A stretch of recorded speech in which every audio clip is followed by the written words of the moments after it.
Bienvenidos al podcast Palabra Viva, Comunidad Cristiana.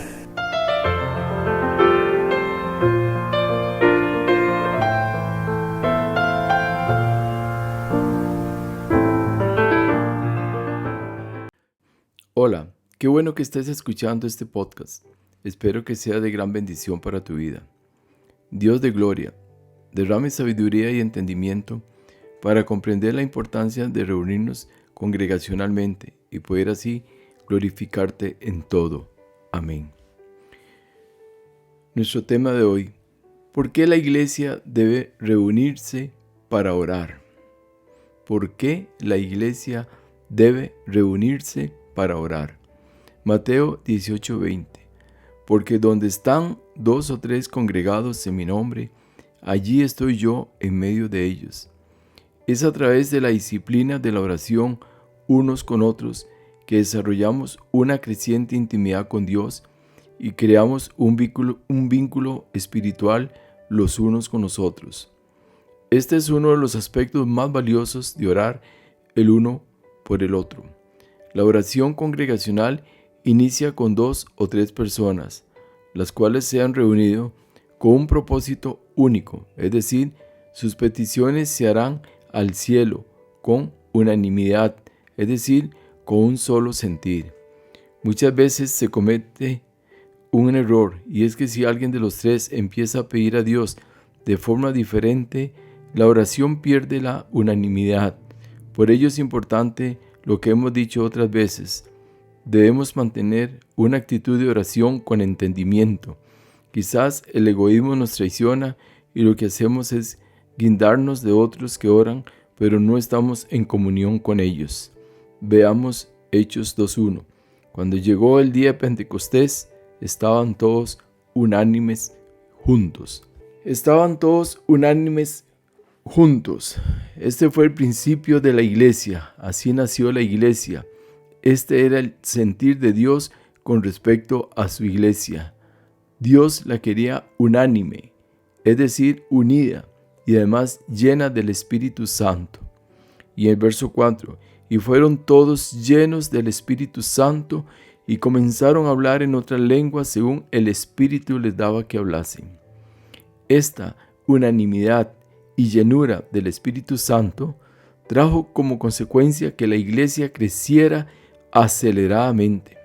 Pero esto no produjo egoísmos o envidias, sino dice la palabra en el verso 44, todos los que habían creído estaban juntos y tenían en común todas las cosas, y vendían sus propiedades y sus bienes y los repartían a todos según la necesidad de cada uno. Y perseverando unánimes cada día en el templo y partiendo el pan en las casas, comían juntos con alegría y sencillez de corazón, alabando a Dios y teniendo favor con todo el pueblo. Y el Señor añadía cada día a la iglesia los que habían de ser salvos. Esta unanimidad y esta coinonía hoy día ha cambiado mucho. Esto debido a que el amor de muchos se ha enfriado, pero podemos revertir tal acción si empezamos por ser unánimes, empezando con la oración, la cual hace que los creyentes se estimulen mutuamente para resistir así todas las adversidades de la vida. Nosotros todos enfrentamos obstáculos, pero cuando compartimos y oramos juntos como cristianos, generalmente ayudamos a otros a evitar el desánimo en su vida espiritual. Recordemos que el desánimo es la raíz de la rebeldía y no podemos llegar a esos niveles, pues lo único que vamos a lograr es un enfriamiento espiritual que nos puede traer graves consecuencias, pues nos estaríamos apartando de Dios, siendo esto muy serio para la vida de un cristiano. Recordemos que el objetivo principal es que, a través de la oración congregacional, fomentemos la unidad, recordando la palabra en Gálatas 6:2, sobrellevad los unos las cargas de los otros y cumplid así la ley de Cristo. Cuando hablamos de sobrellevar, nos referimos a la ayuda que se le puede brindar a un hermano que esté necesitado. Los fuertes ayudarán a los débiles. De esta manera, la iglesia da testimonio de unidad y esto fortalece a la comunidad. Donde hay oración, hay unidad y eso agrada a Dios de gran manera. E incluso en Juan 17, Jesús oró fervientemente con tal de que esta unidad se mantenga. Jesús dice: mi Padre y yo somos uno, y de esta manera nosotros seríamos uno con ellos. Y si todos somos uno con Cristo, la iglesia debe manifestar esa unanimidad como tal, ya que todos estamos unidos y sustentados por la misma sustancia, por la misma raíz. La iglesia debe ser una sola en Cristo. Las reuniones de oración producen cambios, más que cualquier otra cosa. Al orar mutuamente, los creyentes pueden ser testigos del poder de Dios. Se manifiestan milagros y muchos caen a los pies de Cristo. Otros se reencuentran con el Señor. Santiago 5:14 nos recuerda ese gran pasaje. ¿Está alguno enfermo entre vosotros? Llame a los ancianos de la iglesia y oren por él, ungiéndole con aceite en el nombre del Señor. Verso 15. Y la oración de fe salvará al enfermo, y el Señor lo levantará, y si hubiere cometido pecados, le serán perdonados. En el verso 16 dice: confesad vuestras ofensas unos a otros, y orad unos por otros, para que seáis sanados. La oración eficaz del justo puede mucho. Muchos cristianos, cuando se encuentran enfermos, se sienten cohibidos y no buscan ayuda en su momento crítico. Pero la palabra es clara, dice: estás enfermo, llame a los ancianos de la iglesia para que le unjan con aceite y oren. Esta palabra está acompañada de perdón y misericordia. Recordemos que no toda enfermedad proviene por causa del pecado, pero si fuera así, dice, sus pecados le serán perdonados. Y además exhorta a la oración comunitaria, donde dice: orad unos por otros.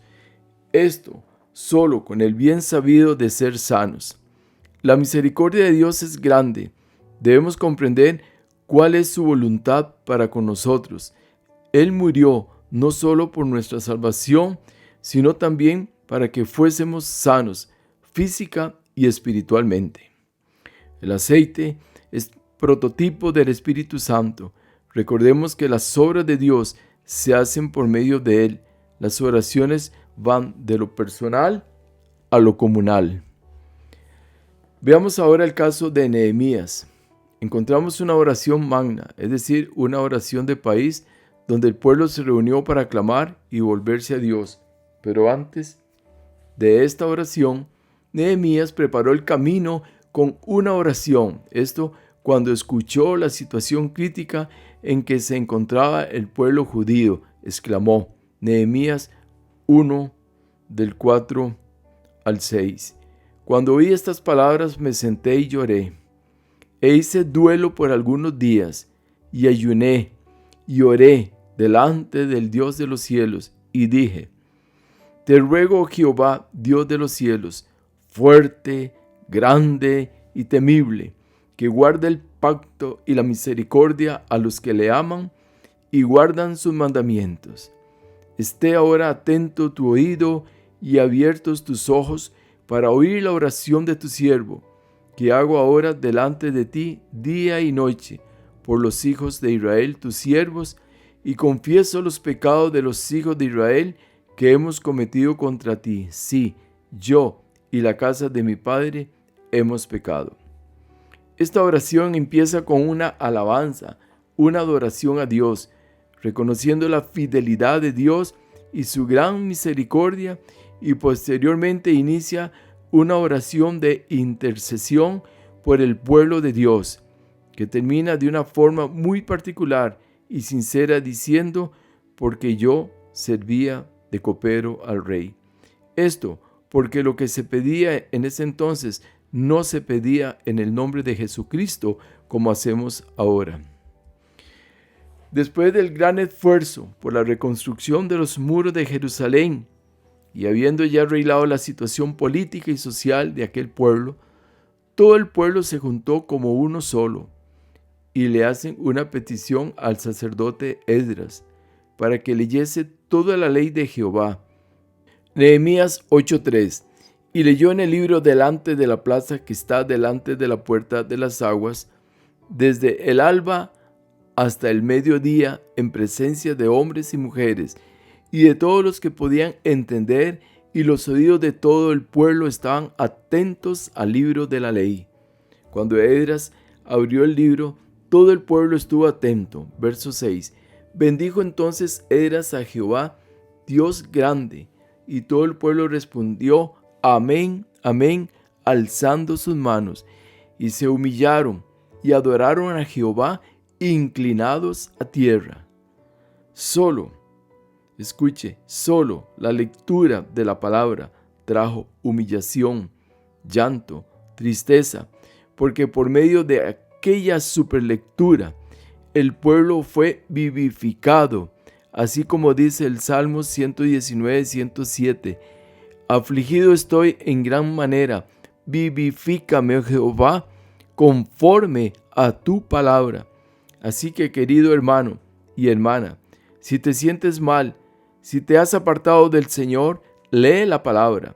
Ella te va a edificar, te va a llevar a la humillación delante de Dios. De ahí la importancia que el pueblo se reúna a escuchar palabra. Ella es la esperanza y la fortaleza del cristiano. Y después que los hijos de Israel conocieron más de la palabra, realizaron la fiesta de los tabernáculos. Durante esta fiesta la gente vivía en tabernáculos o en ramadas de ramas verdes, en conmemoración de su anterior peregrinación como nómadas en el desierto. Levítico 23, 34 al 43 y Deuteronomio 16, del 13 al 15. Esta fiesta se iniciaba con un día de reposo ceremonial el día 15 y duraba 7 días. Como resultado de la continuidad de la lectura de la palabra, el pueblo se reunió nuevamente. Nehemías 9:1. El día 24 del mismo mes se reunieron los hijos de Israel en ayuno y con cilicio y tierra sobre sí. Esto había traído sobre el pueblo que éste se pusiese a cuentas con Dios.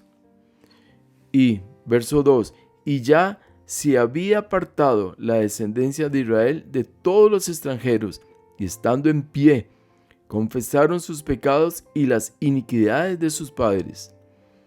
A veces nos preguntamos, ¿cómo hacer para orar? ¿Cómo hacer para orar más? ¿Cómo hacer para tomar el hábito de la oración? Y vemos que la mejor forma es leyendo la palabra de Dios. Ella, por sí sola, es motivación para ponernos a bien con Dios y que nos dispongamos a orar. Esto nos enseña que debemos darle énfasis primero a la lectura de la palabra, ya que muchas veces se ora sin mencionar un solo versículo. Siempre la oración debe ir acompañada de palabra y sobre ella fundamentar nuestra oración. La palabra de Dios también provoca en nosotros el deseo de adorarlo. Nehemías 9:5. Y dijeron los levitas Jesuat, Cadmiel, Bani, Asamnías, Servías, Odías, Sebanías y Petaías, levantados, bendecid a Jehová vuestro Dios desde la eternidad hasta la eternidad, y bendígase el nombre tuyo, glorioso y alto sobre toda bendición y alabanza. Tú solo eres Jehová, tú hiciste los cielos y los cielos de los cielos, con todo su ejército, la tierra y todo lo que está en ella, los mares y todo lo que hay en ellos. Y tú vivificas todas estas cosas, y los ejércitos de los cielos te adoran. Y tú eres, oh Jehová, el Dios que escogiste a Abraham y lo sacaste de Ur de los Caldeos y le pusiste el nombre de Abraham. Cuando se estudia la palabra de corazón, podemos hacer pactos con Dios, y en este caso el pueblo pactó prometiendo a Dios que iban a ser fieles con guardar la ley. Verso 38 del mismo Nehemías 9. A causa pues de todo esto, nosotros hacemos fiel promesa y la escribimos, firmada por nuestros príncipes, por nuestros levitas y por nuestros sacerdotes. De igual manera, nosotros debemos pactar con Dios en guardar y respetar sus mandamientos, sus preceptos, en el dar testimonio de que lo que está escrito es fiel y verdadero y que el Espíritu Santo da testimonio. ¿Por qué estoy hablando de la palabra? Es que el conocimiento de la misma nos va a permitir aún más del por qué nos es necesario la oración congregacional. Parte del culto debe ser para la oración congregacional. Ella debe de estar, como lo vimos ya, fundamentada siempre en la palabra, acompañada de alabanza y adoración y las respectivas peticiones, las cuales cuando se presentan debemos ser unánimes en cuanto al clamor a Dios y estar en un solo sentir. No podemos estar orando unos de una manera y otros de otra. Si se pide por algo, todos debemos orar por lo mismo. La oración congregacional alimenta grandemente el alma y sobre todo nos enseña a ser desprendidos, pues hay muchos cristianos que todavía le cuesta orar por otros. Y además debemos de dejar un espacio de silencio para darle espacio a que el Espíritu Santo actúe. Las reuniones de oración producen cambios.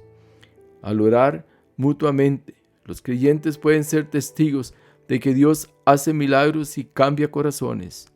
Una reunión de oración es un momento realmente valioso cuando los creyentes buscan una profunda intimidad y comunión apacible con Dios en su trono. Es un momento de unidad con otros creyentes en la presencia del Señor. Es un tiempo para cuidar a quienes nos rodean mientras compartimos sus cargas. Es un momento en el que Dios manifiesta su amor interminable y su deseo de comunicarse con aquellos que lo aman. Esta última parte la he tomado de preguntas ministeriales. Oremos. Señor del cielo y la tierra, te pedimos que los principios que dieron origen a la Iglesia de Jesucristo sean retomados por tu Santo Espíritu en estos tiempos tan difíciles. Deseamos un avivamiento que manifieste arrepentimientos genuinos donde hombres y mujeres sean llenos de tu Santo Espíritu. Y así, Señor, poder levantar clamores alrededor del mundo, clamores unánimes y de un solo sentir. Es tiempo, Señor, de que nos volvamos hacia ti, así como lo hizo tu pueblo en tiempos de Nehemías y el sacerdote Esdras. Necesitamos clamar, también como lo hicieron los primeros cristianos. Necesitamos más de ti, mi Señor, más de tu presencia, más de tu Espíritu Santo. No podemos seguir siendo conformistas. Necesitamos que tu pueblo se esfuerce y sea valiente en el mover de la oración para ver a Cristo glorificado en todo. Esto te lo pido, Padre, en el nombre que es sobre todo nombre, en el nombre de Jesucristo. Amén. Les habló su amigo y servidor José Alberto Delgado desde el hermoso Valle Santa María de Ota, San José, Costa Rica, América Central. Hasta la próxima semana, si Dios lo permite. Bendiciones.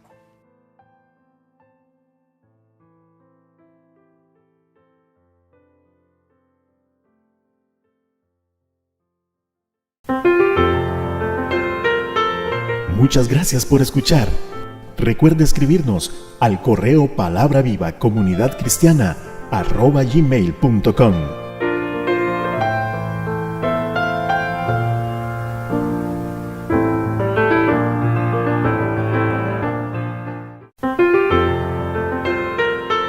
Palabra Viva, Comunidad Cristiana. Todos los derechos reservados.